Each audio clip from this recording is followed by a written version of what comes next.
8වෙනිදාට යනු ජාතික සමගිය ගොඩනගන මාතෘකාවට ආපහු යනු එයින් පිටපනින්න බෑ. ජාතික සමගිය වනසන සල්ලි කණ්ඩායම් අත්අඩංගුවට ගැනීමට ප්‍රමාද වෙනවා කියලා කියන්නේත් අර 8වෙනිදා ස්ථාවරයෙන් පිට පැනපු බවට සාධකයක්. ඒ නිසා අවධාරණය කරන්න ඕන ඒගොල්ලන්ට එකක් තමයි ටීබී ජයා වගේ වෙනු කියලා හිටන් මුස්ලිම් නායකයින්ට කියන්න ඕන. ඒ වගේම සිංහල නායකයින්ට කියන්න ඕන ඩී.එස්. සේනානායක වගේ වෙනු. ඒ වගේම දැන් ඉන්න අයට කියන්න ඕන ජනවාරි 8 වෙනිදා ස්ථාවරයට වහාම යනු කියලා. ඒ වගේම අපේ හාමුදුරුවන්ට කියන්න ඕනේ පල්ලි අනිකුත් ආගමිකයින්ට පහර දීමෙන් අනිකුත් ආගමික මධ්‍යස්ථාන වලට පහර දීමෙන් ඔවුන්ට අපහාස කිරීමෙන් ඔවුන්ගේ උත්තරීතර ඒ දාර්ශනිකයින්ට ඔවුන්ගේ උත්තරීතර නායකයින්ට අනුශාසකයින්ට කුණුහරුප කියා පහර දීමෙන් බුද්ධාගම බබළුවන්න බෑ. ඒ නිසා ඥානසාර රිලෙවෙක් හැටියට නැටවෙන කෙනෙක් වුණත් නටන්න ඕනද නැද්ද කියන එක තීරණය කරන්න ඕන ඔහු අනිවාර්යෙන්ම. ඔහු සිවුරක් දරාගෙන ඉන්නේ. ඔහු සංකේතවත් වෙන්නේ බෞද්ධ භික්ෂුවක් හැටියට. ඔහුගේ අභ්‍යන්තරයේ සහ ආධ්‍යාත්මයේ ඊ타මත්ම පහත්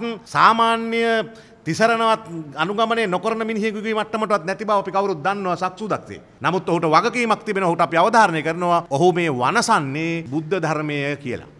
ලෞතුරා බුදුන් වහන්සේගේ මූණේ තමයි මේ දැලිගාන්නේ කියන එක අපි ඔහුට කියන්නට ඕන. මේක එකවර පත්තු වෙනවා ආයිත් නිස්සබ්ද වෙනවා ආයිත් මතුවෙන එකෙන් අපිට පේනවා අපේ වියංගොඩ මැතිතුමා කිව්වා වගේ මේකේ දේශපාලනමය තත්වයක් මේකේ තියෙන්නේ. ISIS එක වගේ තමයි. ISIS අපි අහලා තිබුණේ නැහැ. හැබැයි එකපාර මතු වෙනවා සිරියාවෙන්. හැබැයි මතු වෙනවා එකපාර ඉරාකෙන්. හැබැයි මතු වෙනවා හවෙන්. ඇයි? යම් කිසි බලල් අත්. ඒවා මෙහෙවනවා. ඒක පාට එන්නේ. ඒ වගේ තමයි බොදු බල. ISIS සමානයි බොදු බල.